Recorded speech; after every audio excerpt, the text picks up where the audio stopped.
할렐루야 샬롬 하고 내보내주자. 할렐루야 샬롬 샬롬 샬롬 샬롬 샬롬. 하나님 사랑합니다. 여러분 주 안에서 사랑합니다. 예, 오늘 고린도후서 4장 7절에서 11절 말씀입니다. 보면 7절에 말씀하고 있죠.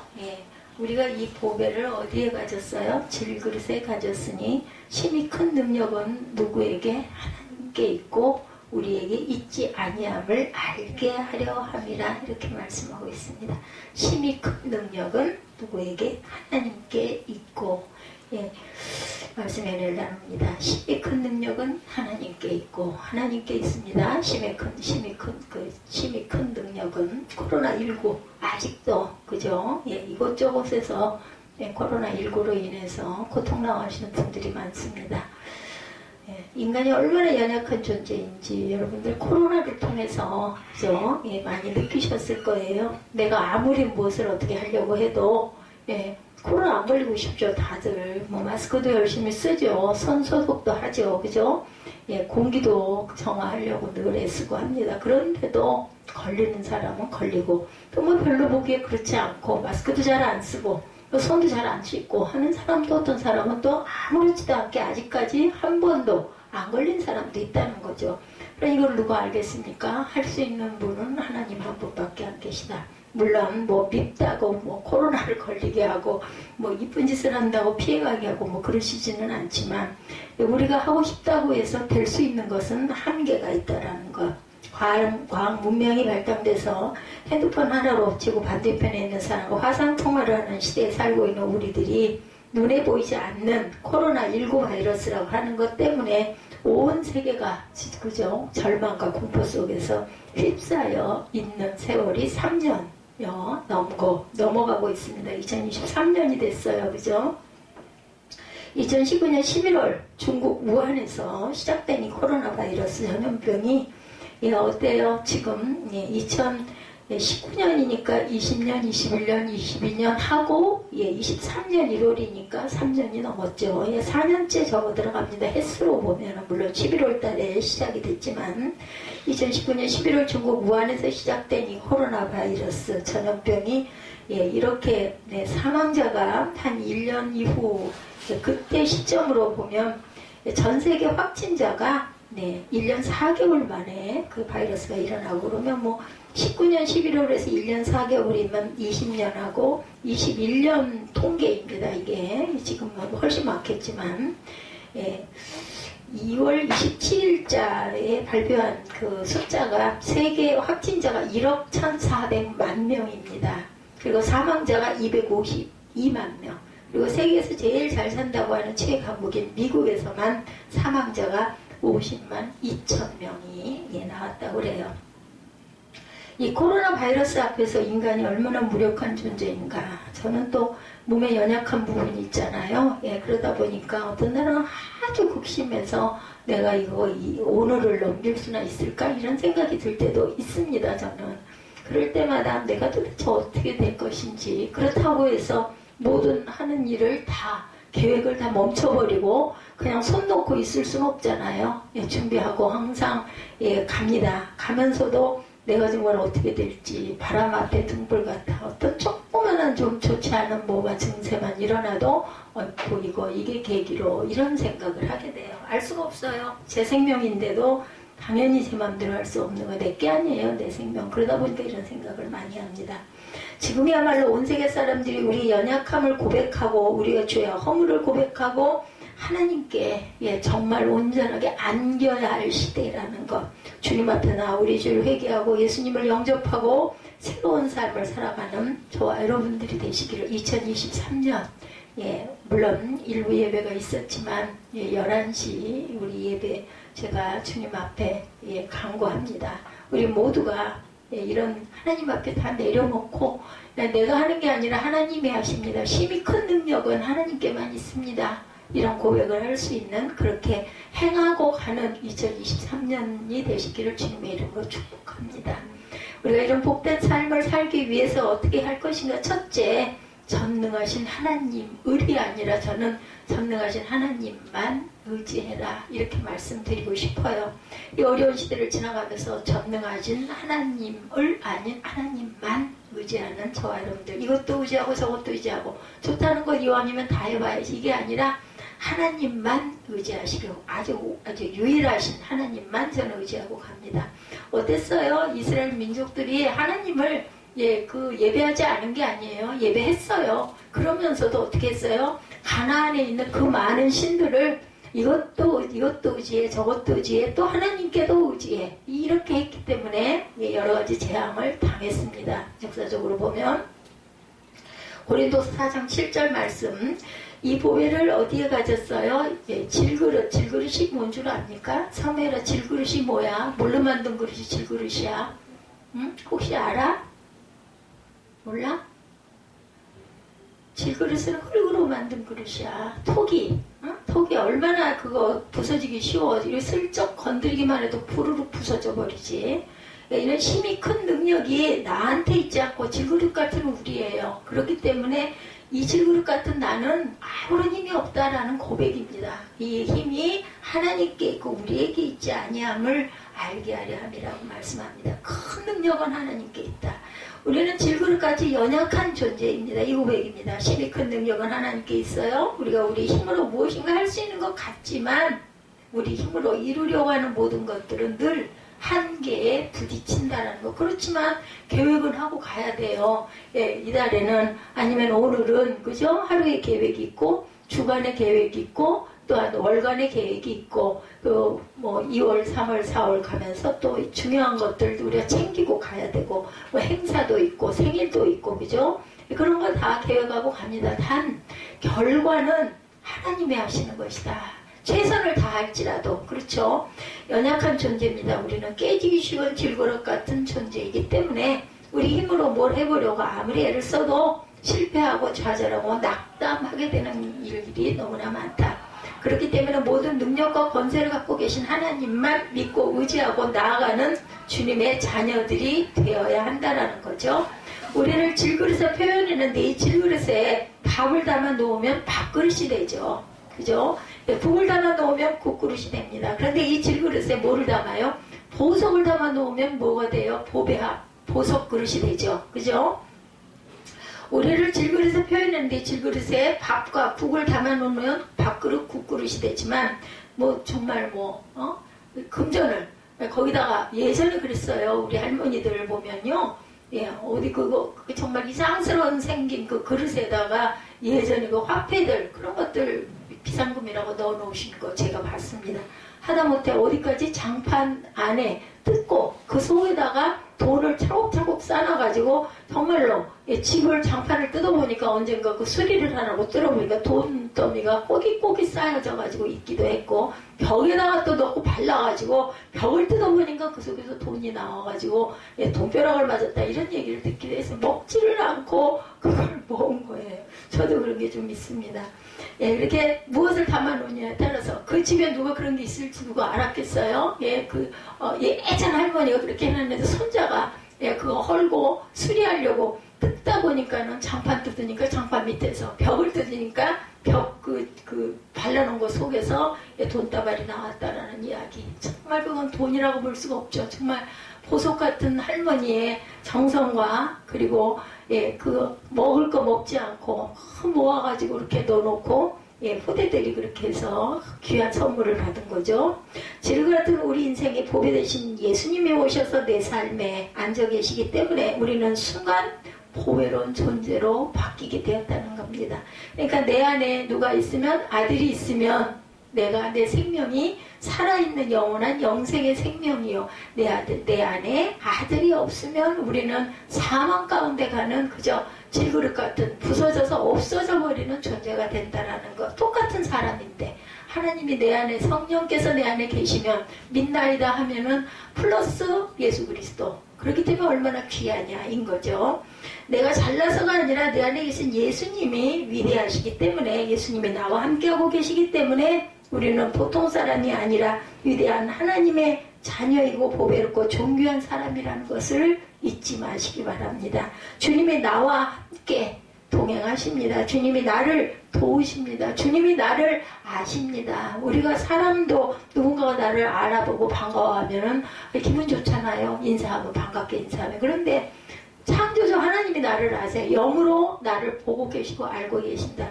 여러분들 자긍심을 가지시기 바랍니다. 나는 아무것도 아니지만 내 안에 살아계신 성령이 나를 보호하고 계시다.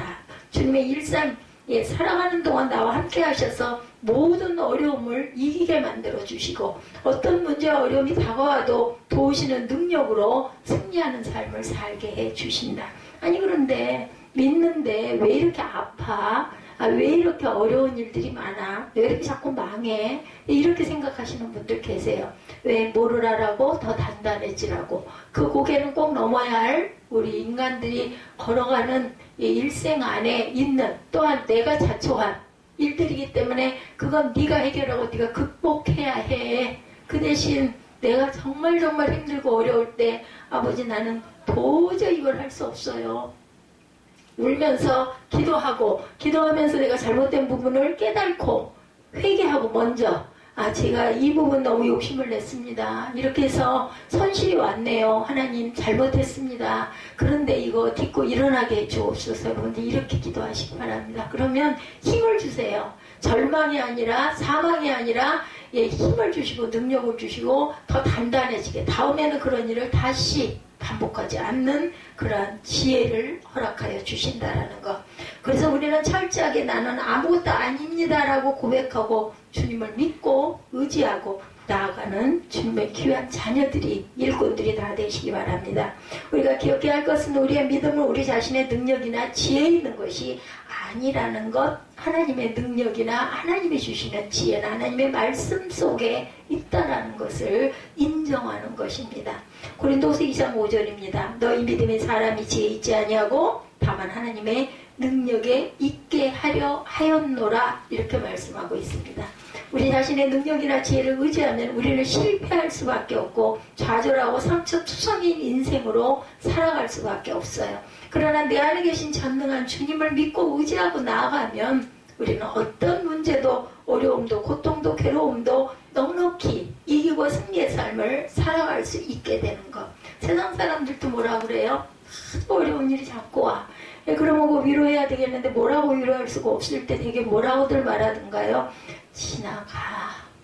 우리 사무엘이 코로나 주사 맞고 또한 그 팔이 그 근육이 염증이 심해서 주사를 왼쪽 팔에 늘 맞잖아요. 어저께 코로나 주사 그 추가 접종을 했는데 그래서 팔이 아프다는 거예요. 뭐 살을 들 수도 없다는 거예요. 근데 엄마의 입장에서 바라볼 때는 안타깝기보다는 그것도 조금만 힘을 내. 그리고 움직여봐. 절대로 안 될 것 같지만 움직일 수 있어. 좀 이따 너 운전은 어떻게 할래? 근데 그건 아마 할 거라고요. 왜냐하면 내가 좋아하는 거니까. 물론 불편하고 아프겠지만 하다 보면은 또 그게 그대로 또 할 수 있어요. 좀 불편해도. 이런 것처럼 내가 어떻게 여기는 것인가에 따라서 극복을 할 수도 있고 주저앉아 버릴 수도 있다는 거. 그러니까 그걸 뭐든지 도전을 하면서 안 된다고 생각하기보다는 한번 용기를 내보자. 야, 아파도 뭐 이게 뭐 어떻게 될 거야? 주사 맞아가지고 아픈 거 며칠 가면은 낫는데 오늘 시작이네. 그러면 그냥 각오를 하고 시간을 갖고 그래도 내가 해야 될 것은 최소한의 것을 하면서 움직이다 보면 또 익숙하게 갈 수 있다는 그걸 엄마는 알아요. 근데 그 아이는 너무 아프니까 그 거짓말이 아니라 엄살이 아니라 사람마다 좀 아파하는 게 조금 다르죠. 강도가 더 심한 사람도 있고 잘 이기는 사람도 있어요. 근데 내 아들은 너무 심해. 보기에 조금 엄살이 섞였지. 그래도 아프기는 아프겠죠. 그죠? 그래서 용기를 주는 거죠. 한번 해봐. 그래도 좀 해보면은 절대 못하지는 않을 거야. 그 정도는 하나님이 허락하셨으니까 그걸 안다라는 거에서 어른 말을 듣거나 그 뭐라 그래요? 자다가도 떡을 얻어 먹는다는 이야기가 있어요. 자는 아이한테 얘야 일어나서 이거 먹고 자. 믿고 일어나면은 밤중에 지금은 뭐 떡 안 먹죠. 그럼 내가 먹고 싶어야 먹지 그거 배가 고파서 먹는 일은 거의 없습니다. 그런데 예전에 어른들이 말씀하시는 그 시대에 자다가도 떡을 얻어 먹는다는 거는 정말 맛있는 떡이에요. 우리 그때는 우리 떡을 마음껏 먹고 싶다고 해서 해먹거나 사 먹을 수 있는 때가 아니었기 때문에 지금은 너무나 흔해서 있어도 늘 안 먹지만 이렇게 좋은 것을 얻을 수 있다라는 거는 어른 말을 좀 들어보면 듣고 좀 믿고 좀 함께 동참해 보면 여기서 귀한 은혜가 임해서 아 이것도 이렇게 하면 되는구나 이런 걸 깨달아 알 수 있다는 거 처음부터 그냥 딱 차단하고 아니면 안 믿어버리고 이렇게 하면은 좋은 걸 얻을 수가 없어요. 기회가 없어집니다. 나는 못합니다. 주님 나와 함께 주옵소서 나를 도와주시옵소서 이런 마음가짐으로 늘 기도하시는 2023년이 되시기 바랍니다. 나의 일생이 주님의 손에 붙들려 주님의 가장 귀하게 쓰는 그런 복된 주님의 자녀의 삶이 되게 하여 주옵소서 이렇게 기도하십시다. 약속의 말씀 붙잡고 믿음으로 나아갈 때 하나님께서는 그 같은 은혜를 우리에게 반드시 부어주신다는 왜? 자기 자녀에게 좋은 것을 주기를 원하지 떡을 달라 하는 자에게 그죠? 예, 생선을 달라 하는 자에게 정갈을 주고 떡을 달라 하는 자에게 돌을 주지는 않아요. 부모는 어떻게든 해서 좋은 걸 먹게 해주고 싶고 기쁘게 해주고 싶고 사주고 싶고 근데 이제 그게 자꾸 그렇게 되다 보면은 얘가 의지하게 되고 귀하게 여기지를 않게 될까봐 그거를 절제하기는 하지만 마음으로는 12번도 주고 싶은 마음이라는 거 부모 마음은 그렇습니다. 하물며 하나님 아버지 우리 아버지시잖아요. 우리를 지으셨잖아요. 그분이 우리에게 좋은 걸 주기 싫어하시겠냐는 거죠. 우리 믿는 사람들이 어떻게 살아갈 것이냐 시편 37편에 우리에게 나아갈 길 삶의 모습에 대해서 설명하죠. 37편 3절에서 5절입니다.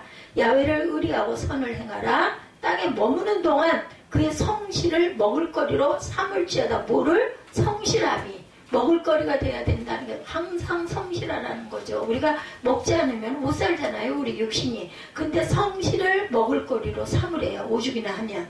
야훼를 기뻐하라. 그가 내 마음의 소원을 내게 이루어 주시리라. 내 길을 야훼께 맡기라. 그를 의지하면 그가 이루신다라고 말씀하세요. 의지하시기 바랍니다. 내가 노력도 안 하고 아이고 나는 믿어요. 아이고 나는 의지합니다. 말만 하라는 게 아니라 내가 최선을 다하면서 하나님을 의지하면 그가 이루어 주신다라는 거죠. 요즘에 차가 예 그죠. 제가 저기 그 오살리 그 순복음 그 기도 동산에 갔는데 눈이 엄청 쌓였더라고요. 그때 눈이 많이 온 그 다음날 아침이었어요. 안 가 차가 그래가지고 방법이 없어가지고 예.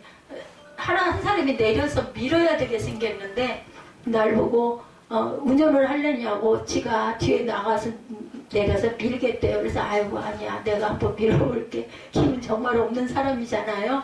마음으로 기도했어요. 겁이 나더라고요. 네, 이 차가 후륜구동인데 이거 잘못하면 눈밭에서 예, 이제 못 가면 큰일이다. 레카를 불러야 되나 뭐 이런 생각 별 생각이 다 들어요.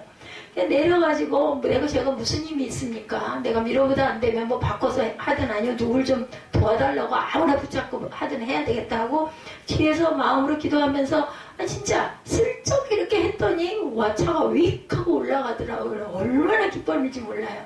그래도 나도 조금만 힘을 쓸 수는 있구나. 그리고 하나님 감사합니다 하는 그 기도를 마음으로 했습니다.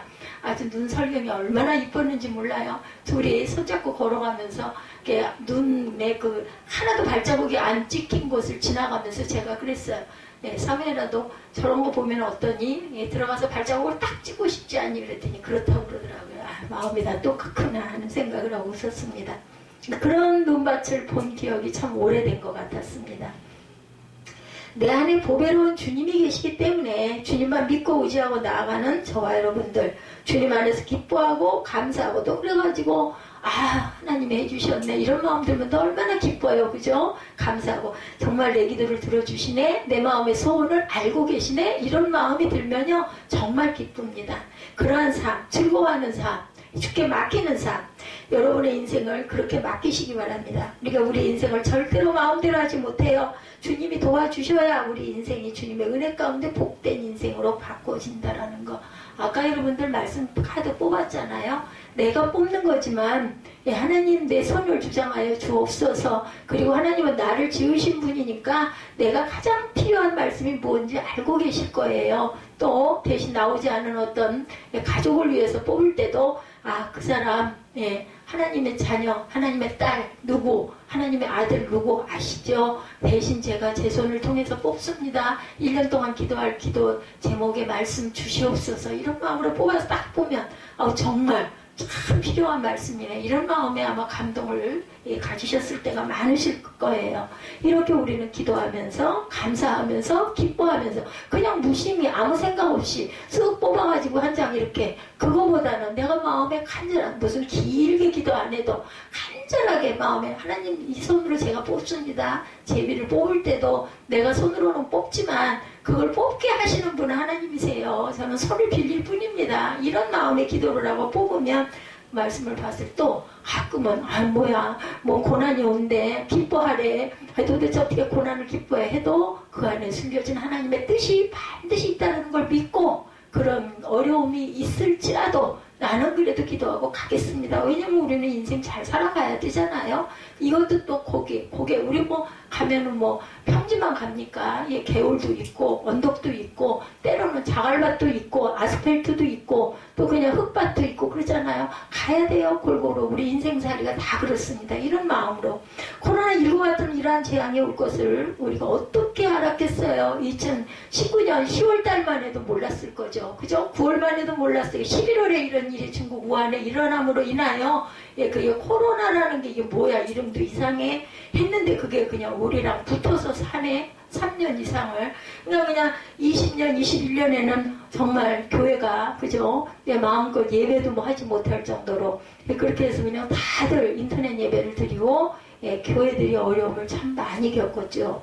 어려운 교회, 작은 교회는 작은 교회들은 어려웠지만 중대형 교회들은 더 크게 어려웠을 것 같아요. 그거 성전 한 번만 열어가지고 그 조명 하나만 켜도 얼마나 전기 이런 부분들이 들어가는 게 많겠어요. 근데 아무도 오지 않는데 교회는 열려서 예배는 10명이든 뭐 5명이든 20명이든 드려야 되고 나갈 건 다 나가지 않겠어요. 그래서 뭐 교육자들을 급여를 안 줄 수도 없잖아요. 생활들을 해야 되니까. 그거 딸려있는 교육자 다 잘라내겠냐고요. 얼마나 어려웠겠습니까. 여러 가지로 작은 교회는 작은 교회대로 큰 교회는 큰 교회대로 그래도 보면 다들 어느 곳에서든 뭐 조금 규모를 좁혔든 아니면은 정말 작은 교회에서 어쩔 수가 없어서 세를 감당할 수 없어서 본인의 자택으로 들어갔던 예배는 지금도 당연히 예배는 드릴 거예요. 저는 그렇게 생각을 합니다. 아니 예배 안 드릴 거냐고 내가 혼자라도 예배를 안 드릴 거냐고 어딜 나가서 예배를 드려야 되는데 내가 이 나이에 어디를 나가가지고 어디 주저앉아가지고 예배를 드리겠어요. 죽을 때까지 하나님 영광 돌리고 예배를 누구를 위해서 드려요? 나 자신을 위해서 드리는 거예요. 저는 오늘 새벽에도 야외는 나의 목자시니 내게 부족함이 없으려다. 근데 정말 신기하게 뭐 우연의 일치라고 하지만 저는 그렇게 생각하지 않습니다. 그 전에 한 20일 전부터 제가 이 23편 말씀이 계속 마음이 왔었어요. 그래서 또 이상하게 또 우리 그 새빛 예배 그 순서가 지금이 23편이었고 쭉 해서 오니까 그걸 뭐 건너뛴 것도 아니고 그랬는데 오늘 아침에 제가 그 멘토로 모셨던 분 생각이 문득 나서 그냥 무조건 찾아서 송구영신 예배하고 눌렀더니 그분이 나오셔가지고 23편 말씀을 또 하시는 거예요. 참 신기하다. 이 말씀이 내게 주신 말씀이구나 하면서 저는 그냥 가슴이 막 메어오더라고요. 그런 적이 저는 살아오면서 14년부터 많았어요. 성전에 가가지고 말씀을 쓰려고 기도를 쓰려고 딱 하다 보면 제가 뭘 그렇게 잘 알겠어요. 보면 그 본문 말씀 중에 있는 그 구절이 제게 마음에 뭐 몇 장 몇 절을 모르면 찾아보면 되니까 그렇게 와가지고 헌금봉투 쓰고 나서 설교 듣다 보면 너무나 일치되는 게 많으면 또 그러면 그냥 감격의 눈물이에요. 성령께서 여러분들의 필요를 아시는 거예요. 그래서 정말 감사하다는 생각 많이 했습니다. 그리고 되도록이면 기도를 쓰시거나 할 때 특히 대표기도 하시는 분들은 오늘 본문에 설교가 무엇인지를 한번은 좀 참조를 하셔가지고 같이 연결되는 부분을 기도를 쓰시면 그 자리에서 쓸 때는 미리 쓰실 때는 몰라서 어쩔 수 없다 치더라도 그렇게 좀 참고해서 함께 같이 그 은혜를 나누고 미리 한 번쯤 그 말씀 이런 깊은 말씀이 있구나 하고 다시 설교를 듣게 되면 또 마음의 감동이 더 크게 뭐 그 목사를 위해서가 아니라 내 자신의 영적인 충만을 위해서 기쁘잖아요. 합일이 됐을 때 저는 참 기쁘더라고요. 보면은 23년 이제는 또한 어떻게 정상적인 삶으로 우리 봄을 기대했잖아요. 지난번에 우리 실내에서만 마스크를 쓰고 밖에 다닐 때는 마스크를 벗어도 됩니다. 발표가 낮았을 때 신문에 보니까 내년 봄을 3, 4월을 예상해서 이제는 실내에서도 마스크를 벗도록 그렇게 할 것입니다 했는데 제가 지금 볼 때는 그죠? 너무나 확진자들이 많아서 과연 내년 올해죠. 올해 3, 4월에 정말 전부 다 마스크를 벗어도 좋습니다. 뭐 그래도 쓰고 싶은 사람은 쓰겠지만 요새는 추워가지고 마스크 쓰는 게 또 밖에서 또 좀 도움이 될 때도 있긴 하더라고요. 약간 그죠? 난방 역할을 하기 때문에. 근데 안경을 쓰는 사람들은 굉장히 어려워요. 숨을 쉴 때마다 김이 서려가지고 정말 어렵거든요. 근데 밖에서는 풀어도 된다고 하니까 그냥 좀 벗어도 남의 눈치가 보이지는 않죠. 이게 어떻게 될 것이냐는 우리는 예상은 하지만 그걸 알 수 있는 사람은 오직 하나님 한 분밖에. 천지 만물을 지으셨잖아요. 우리는 믿고 가니까 그냥 세상이 그냥 생겼다고 생각하지 않습니다. 알 수가 없는 거죠. 변종 바이러스로 가는 것이 나와가지고 변수가 또한 생기고 가고 있기도 하죠. 이것이 더 확산되면 이것을 막고 그리고 나면 시간이 연장되기 때문에 마스크를 앞으로 얼마나 써야 할지 우리 예견은 이러려 하더라도 정말 그 부분은 그때 돼봐야 아는 거죠. 그럼에도 불구하고 전지전능하신 하나님만 믿고 의지하고 뭐 죽지는 않죽이 뭐 데리고 가시면 뭐 나는 편하지 이런 마음으로 그냥 마음을 비우세요. 어느 곳에 있든 내 생명은 하나님 것이니 하나님께서 책임져 주시겠지. 그냥 어떨 때 공부하지 않으세요 여러분들? 정말 말 맞다나 누구 말 맞다나 밥 챙겨 먹는 것도 정말 귀찮고 먹고 나서 치우는 것도 너무나 귀찮아. 가끔가다 저는 그런 생각이 나는 살 자격이 없는 사람이야. 이런 거를 귀찮아하면은 먹을 자격도 없는 거지. 그러면 안 되지. 그래서 제가 마음을 다스리고 또 아이를 위해서라도 하다못해 뭐라도 하나 만들어서 어떻게 해줘야지. 막 마음으로 계속 생각을 합니다. 뭐 잡채를 만들어야 되겠다 하면 그걸 좀 만들자. 그걸 한 일주일 정도 계속해서 생각을 했죠. 어디가 있지? 당면이 어디가 있지? 고기는 여기 있는데 버섯이 있든가 뭐 둥근파가 그럼 몇 개 있어야 되겠네. 마음속으로 요리를 미리 해요. 몇 번을. 그러다가 어느 순간에 용기를 내죠. 몸이 조금 개운할 때, 좀 잠을 자고 일어났거나 해서 좀 좋을 때, 먹을 게 좀 없을 때, 이럴 때 딱 해가지고 만들어서 주면 맛있게 또 먹는 모습을 보면은 그냥 그 힘들었던 그 순간순간들이 다 아무렇지도 않고 너무 기쁘죠. 이런 마음의 자세로 우리가 열심히 참여하고 임하고 뭐 그거 안 됐을 때는 그럼 하나님이 나 데려가시면 난 그냥 그때부터는 내 육신적으로는 편해지니까 영으로만 보는 불편함이 또한 있겠지만 그래도 또 영이어서 또 편한 부분도 있지 않을까. 온 세계도 내려다볼 수 있기 때문에 저는 그렇게 생각을 합니다. 두 번째 고난 중에 승리의 삶을 살아가라고 우리에게 고난을 주시기도 합니다. 왜냐하면 인생은 그렇게 고난도 있고 산도 있고 강도 있고 내도 있고 그죠? 수렁도 있고 그렇기 때문에 들판도 있고 모라는 곳도 있기 때문에 그것도 다 네가 딛고 가야 할 것이란다. 미리 경험하게 합니다. 우리 어떠한 고난이 다가와도 고난 가운데 승리하는 삶을 살아야 될 것이다. 이방인의 사도로 부름받은 바울은 그 일생이 고난의 연속이었어요. 보면 정말 힘든 인생을 사셨죠. 사도 바울. 그러나 그 모든 고난을 주님의 함께 하심으로 넉넉히 이겨내고 위대한 하나님의 사도로 쓰임을 받고 2000여 년이 넘은 지금도 신약의 모든 성경 12권을 기록해서 또한 이 교회들이 이렇게 서서 가는 은혜가 그 바울을 통해서 일어나게 하셨죠. 그가 말로 표현할 수 없는 많은 고난을 겪었는데 고린도 교회에 보낸 두 번째 편지 내용에 고린도 후서죠. 두 번째 편지이기 때문에 11장 23절 이하에 말씀합니다. 내가 수고를 넘치도록 하고 옥에 갇히기도 더 많이 하고 매도 수없이 맞고 여러 번 죽을 뻔했으니 유대인들에게 40에서 하나 감한매를 5번 맞았으며 그러니까 이 부분에서 재밌는 이야기를 잠깐 할게요.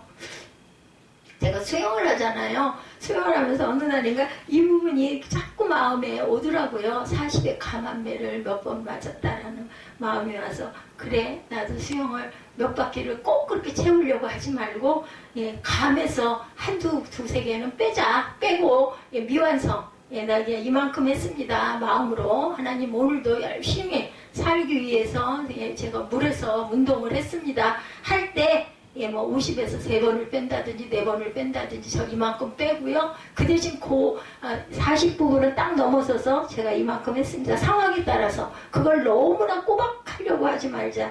이게 상관없는 이야기인데도 마음에 이 부분이 오더라고요. 감한 거 몇 번을 감해서 내가 좀 해보자. 3번 태장으로 맞고 1번 돌로 맞고 3번 파산하고 일주일을 깊은 바다에서 지냈고 여러 번 예, 여행했고, 강의 위험과 강도의 위험과 동족의 위험과 이방인의 위험과 신의 위험과 광야의 위험과 바다의 위험과 거짓 형제 중에 위험을 당하고 또 수고하며 애쓰고 여러 번 자지 못하고 줄이고 목마르고 여러 번 굶고 춥고 헐벗었느라 아주 나쁜 건 다 겪었어요. 여기 보면 이 내용을 보면은 정말 여러분들 많이 읽어보셨겠지만 고린도서 11장 23절 이하 이 부분들 보면은 얼마나 엄청난 고난과 어려움을 겪은 사람으로 할 수 없는 것까지도 견디고 극복하고 정말 건강한 분이었던 것 같아요. 예, 말할 수 없는 고난 가운데서 그 안에 계신 주님만 믿고 의지함으로 모든 어려움을 이겨내고 승리하는 삶을 살고 귀한 하나님의 십자가를 증거하는 그러한 그 바울 사도가 되었죠. 예, 어떤 고난이 다가오고 어떤 문제가 다가오고 어떤 질병이 저와 여러분에게 온다 할지라도 낙심하지 마시고 포기하지 마시고 절대로 물러나지 마시기 바랍니다. 이 마음이 병이 들어 깊어지게 하는 거예요. 아, 나는 할 수 없어. 나 이제 죽나 봐. 이 마음 가지면 절대 일어날 수 없다라는 거. 살 수 있는, 그래도 할 수 있어. 이 마음이 있어야 한다라는 거. 중요한 건 마음밭입니다. 내 안에 내가 혼자가 아니라 하나님이 계시니까 나는 할 수 있어. 밤이 지나면 새벽이 와요. 이거 누구나 알아요. 깊은 밤 잠을 못 잘 때, 그죠? 불면증이 있어 보신 분들은 한두 번은 다 있으셨을 거예요. 너무너무 지루하고 너무 힘들죠. 근데 이거 조금만 몇 시간만 지나면 밝은 태양이 뜬 아침이 오겠지. 이거 누구나 압니다. 추운 겨울이 지나면 반드시 따뜻한 봄이 오겠지. 예, 정말 다들 메마른 가지들인데도 저것도 죽은 게 아니야. 봄이 되면 파릇파릇 새싹이 날 거야. 다 한다는 거예요. 그거 눈에 안 보이는데, 지금은 안 보이는데. 그냥 꽝꽝 얼어있는 얼음장 여러분들 아시죠? 그 밑에서 봄이 오면 돌돌돌 물 흐르는 소리가 납니다. 그 안에는 따뜻하기 때문에, 따뜻한 기운이 있기 때문에 우리 인생이 이렇게 고난의 밤을 지나고 있지만 반드시 희망의 새벽이 밝아온다라는 것. 약속의 말씀을 붙잡고 믿음으로 전진해 나가시기를 주님의 이름으로 축복합니다. 우리가 환난 풍파가 다가온다 할지라도 절대로 풍파, 환난 앞에 무너지지 않는 저와 여러분들의 삶이 되시기를 주님의 이름으로 축복합니다. 고린도서 4장 8절이죠. 예, 너무 잘 아는 말씀. 우리가 사방으로 우겨쌈을 당하여도 쌓이지 아니하며, 사방으로 우겨쌈 다 꽁꽁 묶어 그런다 하더라도 내가 절대로 그것으로 인해서 무너지지 않는다라는 거예요. 환난과 풍파가 우리를 둘러싸고 한다 하더라도 내 안에 하나님만, 주님만 함께 계신다면 절대 내가 그걸로 인해 무너지지 않는다. 둘러싸이지만은 않는다. 성경은 이어서 말씀하죠. 답답한 일을 당하여도 낙심하지 아니하고 박해를 받아 버림받지 아니하며 거꾸로 뜨림을 당하여도 망하지 아니하고 말씀니다. 답답한 일을 당하여도 우리는 낙심하지 아니한다라는 것. 박해를 받아도 우리는 버림받지 않습니다. 거꾸로 뜨임을 당한다 할지라도 절대로 우리는 망하지 않습니다. 넘어졌다 또 일어나고 오뚜기 아시죠? 여러분, 또 일어나고 나가 쓰러져도 다시 일어나서 7점 받기의 믿음으로 우리는 반드시 승리하게 됩니다. 이것을 바라보시고, 아까 제가 음식 만드는 것을 눈앞에 그린다고 그랬잖아요. 그러고 나면 언젠가는 그거를 이루게 되더라고요. 뭐 남들이 볼 때는 그까짓 거 하기를 뭘 그렇게 생각을 해. 근데 사람에 따라서는 몸이 약한 사람, 또 자신이 참 부족한 사람, 이런 사람들에 따라서는 그게 굉장히 높게 보이고, 저거 어떻게 해야 되지? 저 위에 있는 거 내가 내려야 되는 저걸 어떻게 내리지? 계속 생각을 하죠. 예, 그러면서 누군가에게 도움을 요청하기도 하고 2번, 3번 두드리기도 하고 예, 나중에 저 시계 때문에도 제가 한 20번은 저 시계를 좀 돌려야 할 텐데 계속 얘기를 했어요. 그게 안 돼요. 안 돼요. 또 안 돼요. 전에는 제가 젊을 때는 뭐 놓고 올라가기라도 하면 되고 할 수 있죠. 어떻게든 좀 위험해도. 근데 지금은 절대로 할 수 없기 때문에 계속 두드리는 거죠. 그러다 보니까 어떤 면으로는 성품이 조금쯤은 누그러지기도 하고 속이 상했다가도 그냥 풀고 그래도 어떻게 달래서 부탁을 자꾸 해야지. 그죠? 예, 우리 아들이 있으니까 자꾸 부탁을 하죠. 저 아들 군대 가고 나면 어떻게 하지? 그 생각은 안 하기로 했어요. 그땐 또 그때대로 이제 제가 만약에 살아있다면 하나님께서 살 수 있도록 교회를 유지하고 가야 되면 하나님께서 그것도 누군가를 붙여주시거나 해서 현수막도 붙일 수 있게 해주시고 그리고 모르는 뭐 영상이나 이런 부분들 어려운 부분도 또 누군가 도와서 대신이라도 손이 돼주시고 눈이 되는 누군가를 또 붙여주시겠죠. 바울이 그런 일생을 살았다는 것, 그 많은 고난을 겪으면서도 그 많은 고난에 둘러싸여도 그것을 벗어내고 거꾸로 들임을 당해도 다시 일어나면서 박해를 당해도 사람들에게 버림받아도 주님께 버림받지 아니하고 붙들림을 받아서 위대한 하나님의 사도로 쓰임을 받고 그의 일생을 아름답게 마무리할 수 있었다라는 것. 기록에 보면요, AD 60년경에 네로 황제 시대에 그가 붙잡혀서 참수용을 당해서 순교했어요. 사도 바울은 영적인 사람이라 자기가 죽을 날이 가까운 것을 압니다. 예전에 이런 분 아니어도 우리 그 할아버지 때나 연세가 많으신 분들도 보면 자신의 돌아갈 날을 안다고 하잖아요. 내가 얼마 안 남았다 안다고 그래요. 그래서 주변을 정리하죠. 예, 그리고 준비하기도 하고 할 말을 직접 하기도 하고 이렇게 해서 정리를 합니다. 이런 것처럼 더더군다나 바울 같은 영적인 사람인데 왜 모르겠어요. 그 사랑하는 영적인 아들 디모데에게 편지를 쓴 것이 마지막 편지입니다. 디모데 후서 4장 7절 8절이죠. 나는 선한 싸움을 싸우고 나의 달려갈 길을 마치고 믿음을 지켰으니 이제 후로는 나를 위하여 의의 면류관이 예비되었으므로 주 곧 의로우신 재판장이 그날에 내게 주실 것이고 내게만 아니라 주의 나타나심을 사모하는 모든 자에게도니라. 이렇게 고백을 하죠. 내가 이제는 정말 나를 위하여 의의 면류관이 준비되어 있는 걸 내가 안다. 의로우신 재판장이 그날에 내게 주실 것이며 내게만이 아니라 주의 나타나심을 사모하는 모든 자에게. 여러분들 모든 사모하는 자들이 되시기 바랍니다. 나는 선한 싸움을 싸우고 달려갈 길을 마쳤다. 이와 같이 위대한 고백을 했어요. 여러분도 여러분의 삶을 마무리하는 순간에 이와 같은 고백을 하실 수 있기를 주님의 이름으로 축복합니다. 나는 한평생 선한 싸움을 싸우고 믿음의 경주를 잘 마쳤다. 그래서 우리는 주님 앞에 설 때 한 사람도 빠짐없이 칭찬받는 저와 여러분들이 되셔야 할 줄 믿습니다. 마태복음 25장에 보면 주인이 돌아와서 그 종들과 회개할 때 5달란트 받은 사람이 5달란트를 남기고 2달란트 받은 사람이 2달란트를 남겼을 때 그와 같은 칭찬을 했죠. 마태복음 25장 21절이죠.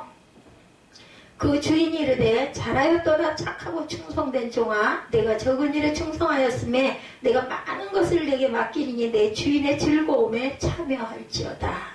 우리가 언제 주님이 나를 부르실지 모르지만 내 삶에서 정말 주님 보시기에 부끄럽지 않은 삶을 살아가는 우리 모두가 되셔야 합니다. 그리고 어제지만 몇 시간 전이기도 하지만 어제까지 내게 알아요 본인이 나 이런 좋지 않은 버릇이 있는데 내가 이거 24년보다는 끊을 거야 이렇게 생각을 하셨으면 절대로 23년 첫날 오늘부터 각오하고 약속한 것을 꼭 누가 보든지 말든지 지켜나가는 저와 여러분들이 되어서 23년 송구 영신 예배 때 딱 묵상하고 기도할 때 그래도 내가 이거 한 가지 이거 두 가지 요건 내가 꼭 지키고 1년을 왔습니다. 하나님 감사합니다. 이런 기도를 하실 수 있기 바랍니다.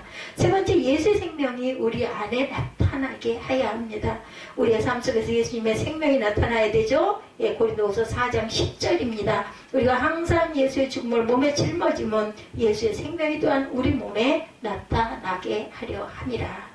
예수를 믿는 순간 예수의 영이 우리에게 임하시죠. 예수님의 영은 부활의 영이죠. 예수를 믿는 자는 죽어도 살겠고, 그래서 우리 예수 믿는 사람들은 죽음을 두려워하지 않아요. 그렇게 되더라고요. 제가 만약에 갈 곳이 없었다 그래. 내가 어느 순간 죽을 건데, 당연히 누구나 죽잖아요. 근데 몸이 이렇게 약하고 나이가 이제 들면 당연히 기본으로 갈 건데, 만약에 내가 갈 곳이 없어. 얼마나 두렵고 무서울까요? 그런데 갈 곳이 있으니까 헤어지는 거는 안타깝지만 어쩔 수 없는 거고, 어떤 면으로는 이 몸에 이 눌림이 편안해지겠네. 제가 수영을 좋아하는 이유가 그거거든요. 딱 편안해져. 이게 눌림이 없어지니까, 누우면. 빌립보서 3장 10절 11절입니다. 내가 그리스도와 그 부활의 권능과 그 고난에 참여함을 알고자 하여 그의 죽으심을 본받아 어떻게 해서든지 죽은 자 가운데서 부활에 이르려 하노니. 더 이상 이 세상에서의 죽음이 우리를 공포로 몰아갈 수가 없어요. 갈 곳이 있기 때문에 우리 예수를 믿는 자는 죽어도 삽니다. 죽음은 새로운 시작이죠. 새로운 문이다, 이런 얘기를 해요. 죽음이라는 것은 하나의 문을 새롭게 여는, 한 곳에서 떠나서 이동해서 다른 세계로 들어가는 그런 관문이다. 예수를 믿지 않은 사람은 죽음 앞에서 두려워 떨고 몸부림치지만 예수 믿는 사람들은 당당하게 죽음을 맞이합니다. 왜냐하면 영원한 천국이 우리를 기다리고 있다는 확신이 있기 때문이죠. 이 세상에서 눈물을 흘리고 고통과 괴로움 가운데 때때로 몸이 아프고 질병을 당하고 문제 속에 살고 있지만, 그러나 저 천국에 가면 눈물도 없고 근심도 없고 주님이 내 눈물을 닦아주신다라고 계시록에 반드시 기록되어 있죠. 아픈 것도 없고 괴로운 것도 없는 기쁨과 사랑과 평강이 넘치는 그곳에서 영원토록 주님과 함께 살 수 있기 때문에 바울이 부활장 고린도전서 15장에서 담대히 외치죠. 15장 55절입니다. 잘 아시죠? 사망아 너의 승리가 어디 있느냐. 사망아 내가 쏘는 것이 어디 있느냐. 57절입니다. 우리 주 예수 그리스도로 말미암아 우리에게 승리를 주시는 하나님께 감사하노니. 한평생 각자 있는 곳에서 맡겨진 사명을 잘 감당해서 우리를 주님이 기쁘시게 하는 삶을 살다가 기쁨으로 주님을 맞이할 수 있게 되기를 주님의 이름으로 축복합니다. 14절입니다. 오늘 고린도서 4장 주 예수를 다시 살리시니가 예수와 함께 우리도 다시 살리사 너희와 함께 그 앞에 서게 하실 줄을 아노라. 잠시 잠깐 이 세상에 머물르고 살다가 다 가는 우리는 나그네들이에요. 그죠? 디아스포라다 이렇게 얘기하죠. 이 세상은 우리의 본향이 아니에요. 우리의 본향은 천국에 있죠. 모든 믿음의 조상이 저 천국 소망을 가지고 모든 고난을 이겨내고 승리의 삶을 살다가 갔습니다.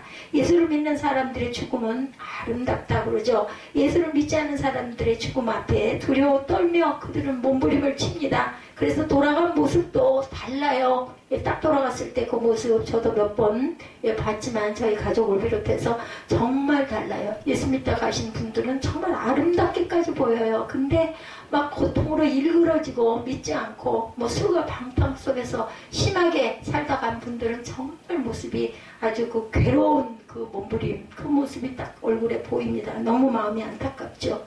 죽음이라고 하는 그것이 본인에게 현실로 부딪혀 왔을 때 얼마나 죽음을 피해보려고 몸부림치는지 옆에서 참아볼 수 없을 정도로 죽음의 공포에 몸부림치다가 세상을 떠나게 되는 것. 믿는 사람의 죽음은 그렇지 않다는 것. 영광스러운 죽음이죠. 어떤 할아버지, 천국에 가신 분, 보신 분의 이야기입니다. 온 가족이 모여서 찬송을 부르는데 할아버님이 눈을 감으시고 편안하게 주무시는 모습으로 환하게 얼굴이 변하시면서 찬양의 수레를 타시고 천국을 가셨답니다. 우리 할아버지의 작은 그 아버님이 할아버지의 맥박을 잡고 찬송을 부르는데 맥박이 나중에 두근 천천히 느려지더라죠. 그러면서 아버님 천국 가셨습니다. 이게 이제 손자이기도 하죠. 이거 보면서 할 때 그 찬송의 수레를 타고 영광스럽게 할아버님이 천국에 가셨다는 걸 깨달았다고 그래요. 딱 1년 후에 할머님이 천국을 가셨는데 또 똑같은 모습으로 온 가족이 찬송을 부르는데 얼굴이 환해지시면서 평안한 모습으로 찬양의 수레를 타고 천국으로 가셨다고 그러죠. 제가 아까 1부 때 잠깐 말씀드렸죠. 어떤 분이 하나님을 별로 믿지 않고 그러면서도 성경을 아마 읽는 건 좋아했던 것 같아요. 그래서 어딘가에 그 모임에 가가지고 아마 하룻밤을 묵는 그러한 그 기관이었던 것 같아요. 그래서 그 성경을 잠깐 읽고 있는데 어떤 그 집사님인지 여자분이 막 다급한 목소리로 아는 사람이 아니죠. 같이 그 모임에 갔으니까 그죠. 막 불러드리는 거죠. 그러면서 제발 좀 여기 와서 이 청년 지금 곧 운명할 것 같은데 와가지고 기도 좀 해달라고. 근데 이분도 믿는 분이 아니에요. 그냥 성경을 잠깐 읽었을 뿐이라는 거죠.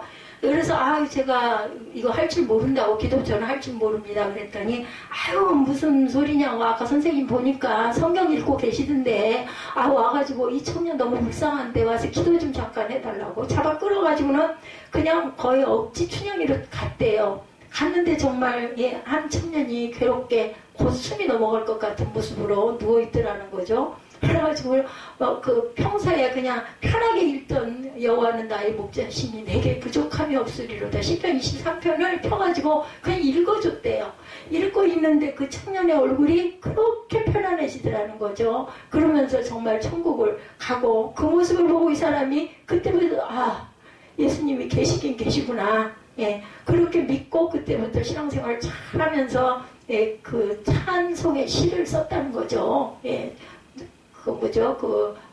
그 크신 하나님의 은혜, 말로 다 이루 말할 수 없네. 이 찬송 가사를 써서 발표를 했다. 그리고 아주 귀한 크리스찬으로 잘 살았다는 그러한 예화를 제가 들으면서 그럴 수 있어. 이 마음이 저도 들더라고요. 나도 모르게 읽다가 그 청년 돌아가는 모습을 보면서 그 괴롭고 막 고통스럽고 일그러졌던 얼굴이 단한간에 막 웃는 얼굴이 되고 천사 같은 얼굴이 되면서 돌아가는 걸 보면서 살아계신 하나님이 계시긴 계시구나. 내가 그 읽은 그 내용을 보고도 저렇게 평안함을 느끼는데 나도 그러면 이 하나님을 내가 믿고 나도 평안해지기를 원한다. 이런 생각을 해서 그 크신 하나님의 은혜 이르다 말할 수 없네라는 가사를 썼다는 거죠. 죽음이 얼마나 아름다운 죽음이었는지 예수를 믿는 사람들은 그렇게 죽음을 맞이하게 된다라는 거. 더 이상 두려워 떨고 몸부림치고 고통과 괴로움 속에 세상을 떠나는 일반 사람과는 차원이 달라요. 질이 다릅니다. 연세 드신 분들이 그저 안 믿는 분들이 나이가 드시면은 교회를 가시는 이유가 여기에도 있는 것 같아요. 마태복음 25장에 나오는 말씀 보면 21절에서 23절 상급받는 칭찬이 똑같죠? 그 주인이 이르되 잘하였도다 착하고 충성된 종아 내가 적은 일에 충성하였음에 내가 많은 것을 내게 맡기리니 내 주인의 즐거움에 참여할지어다 이렇게 말합니다. 잘하였도다 착하고 충성된 종아 주님 앞에 설 때 내가 큰 일을 하고 왔구나 내가 많은 일을 하고 왔구나 아니에요. 잘하였도다 작은 일을 했더라도 착하고 충성된 종아 이 칭찬을 받으면 된다라는 거죠. 우리가 이 땅에서 업적을 이만큼 크게 쌓아놓고 박수갈채를 받고 온 사람도 있겠고 시골에 5명, 3명 아니면 그렇게 해서 다 떠나고 혼자서라도 예배를 열심히 드리다 온 교회를 섬기던 분도 계시겠죠. 수만 명을 거느린 그런 귀한 그 목회 하신 분들도 계시겠지만 근데 칭찬은 똑같다는 거죠. 잘하였도다. 잘하였도다 충성된 종아. 여러분 모두가 그 칭찬을 받게 되시기를 주님의 이름으로 축복합니다. 우리가 어떤 일을 하든지 주님 보시기에 주님의 마음을 감동시켜드리는 잘하였도다. 인정받는 그러한 일을 감당해서 주님 앞에 인정받기를 바랍니다. 이 땅에 사는 동안 이렇게 큰 일하고 왔습니다. 이렇게 높은 위치에 권력자로 일하다 왔습니다. 주님이 그걸 묻지 않으신다라는 겁니다. 착하고입니다. 착하고 그 모습을 통해 주님의 영광을 나타내는 사람들에게 감동을 끼쳤으면 잘했다. 그리고 그 다음에 착하고 잘하였도다. 착하고 꼭 기억하시기 바랍니다. 우리가 인격적으로 변화되지 않으면 칭찬을 못 받습니다. 성격이 강하고 제 고집대로 사는 사람들은 이 칭찬을 못 받는 거죠. 신앙생활을 하더라도 성격이 좀 강해지고 강해가지고 죄송합니다. 좀 못돼가지고 성질 잘 부리고 잘 다투고 욱하고 소리 지르는 분들은 주님의 상급을 받는데 문제가 있을 수 있으니 아직 늦지 않았어요. 그죠? 오늘부터 우리 성품을 온유하게 비우고 고치시기 바랍니다. 그렇게 되면 착하고 충성된 종아, 충성된 종이라는 것은 최선을 다했다는 겁니다. 절대로 게을러뜨린 사람이 복을 받을 수가 없습니다. 최선을 다해야 된다는 거죠. 그 모습을 보고 감동시켜드리고 사람을 감동시켜드리는 모습이 되어가는 거죠. 예, 그 어떤 그 원장님의 간증으로 오늘 말씀 마칩니다. 독실한 크리스찬 그 치과 의사 그 원장님이셨어요. 이번에 치료받던 환자 가운데 한 사람이 한국에서 일하다가 불법 체류자가 된 이란 청년, 예, 알리르자라고 하는 청년이 있었다고 그래요. 이것에 와서 치과에서 계속 치료를 받는데 4개의 그 이를 뽑고 이제 의치를 집어넣는 수술을 하는데 임시로 치아를 끼워놓고 마지막 마무리 수술을 받을 때가 됐는데 그만 단속에 잡혀가지고 불법 체류자로 잡혀서 출입국 불법 체류자 단속에 잡혀 끌려갑니다. 강제로 추방될 그러한 상황에 처했다고 그래요. 아이고 내가 쫓아가더라도 이는 하고 돌아가야 되는데 울면서 그 원장님한테 전화가 왔어요. 제가 불법 체류자로 붙잡혀가지고 지금 여기 출입국 관리소에 끌려왔습니다. 곧 추방됩니다. 너무나 마음이 아프더래요. 그래서 이 원장님이 출국 관리소에 전화를 합니다. 제가 돌보고 있는 환자인데 지금 한 번만 더 손을 보면 완전히 치료를 받고 갈 수가 있는데 예, 하루 내 치과 문을 닫고 모든 장비를 갖고 와서 치료해 줄 테니 그 사람 치료 좀 받게 해달라고 전화를 걸어서 간절하게 부탁을 했대요. 그런데 기적이 일어났답니다. 그 전화를 받은 분들이 감동을 해서 이런 분들이 누군가 그래서 4명이 이 사람을 태워서 수갑을 채워서 호송차로 태워가지고 예, 뭐 멀지도 않네요. 일산에 있는 치과까지 왔대요. 거꾸로 내가 가겠다고 했는데 그래서 치과 치료를 받고 그러니까 그 원장이 그를 호송해온 출입국 관리소 공무원들을 그 스케일링을 다 무료로 해줬다고 합니다. 갈 때 김밥과 음료수까지 싸서 보냈대요. 그러고도 남겠죠, 그죠? 지금 자기는 붙잡혀가고 출국당해서 쫓겨날 줄 알았는데 갑자기 자기를 호송차에 태워가지고 와보니까 그 병원이라는 거예요. 그래서 이 청년이 어리둥절해가지고 어떻게 이런 일이 일어났냐고 원장님이 말했대요. 다 하나님이 하신 일입니다. 이렇게 간증을 했다고 합니다. 더 감동스러운 것은 그 원장님과 간호사 둘이 돈을 모아가지고 갈 때 여비에 보태 쓰세요. 그 청년이 그 돈을 받고 엉엉 울더랍니다. 그것을 지켜본 출입국 관리소 직원들도 또한 감동을 받았대요. 예, 무슬람인 이 청년이 예수의 사랑에 얼마나 감동이 됐겠어요. 엉엉 울고 본국으로 돌아갔대요. 이 아름다운 사람의 흔적은 예수를 믿는 사람이 장차 주님 앞에 설 때 잘하였도다 착하고 충성된 종아 칭찬받는 모습이 될 겁니다. 우리의 인생은 쉽게 지나가요. 한 번뿐인 인생이죠. 의미있게 보람있게 복되게 하나님을 감동시켜드리고 이웃을 감동시켜드리고 예수의 사랑을 실천하다 기쁨으로 주님을 맞이하는 저와 여러분이 되시기를 주님의 이름으로 축복합니다. 우리 날마다 숨쉬는 순간마다 이 찬양하시고 기도하시고 축도로 예배를 마치도록 하겠습니다.